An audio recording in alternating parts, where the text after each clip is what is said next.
We have a very big God. He is always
Verse 5, they said unto him, You are old, and your sons do not walk in your ways. Now appoint a king to lead us, such as all the other nations have. Verse 6. But when they said, give us a king to lead us, this displeased Samuel. So he prayed to the Lord, and the Lord told him, listen to all that the people are saying to you. It is not you they have rejected, but they have rejected me as their king. Hallelujah. And verse 22, the Lord answered, listen to them and give them a king.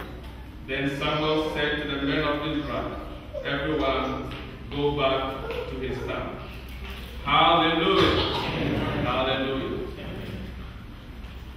Listen very carefully as I go through this story, because it's in the end where you have exactly what I want you to have today by the time it's over.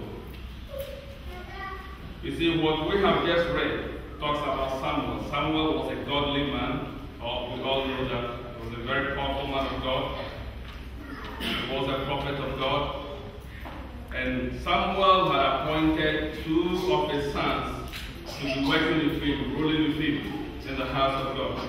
But as we read, they were more interested in other things than the things of God.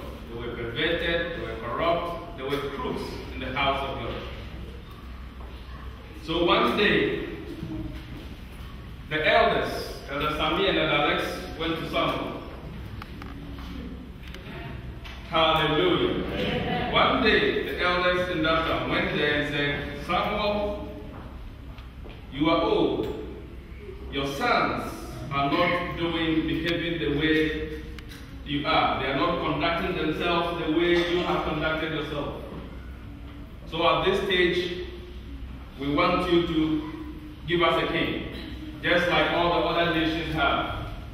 Give us someone to rule over us, just like all the other nations, and let's ignore this old fashion of rulership. Hallelujah.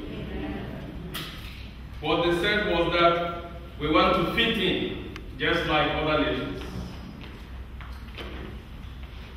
Samuel, your plan is not working.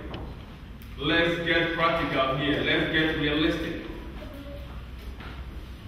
Let's appoint someone as a king to lead this nation. Hallelujah.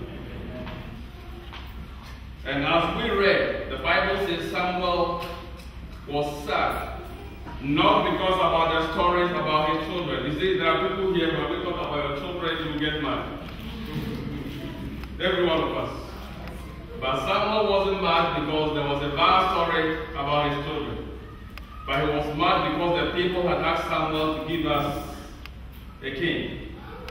And the interpretation was that, as God pointed out, that the people are saying we do not want God to rule over us anymore, but we want a king. Hallelujah. Because God was ruling through Samuel over the people. So when they rejected what Samuel was given and said, give us a king, the Bible says they rejected God. That is why Samuel was sad.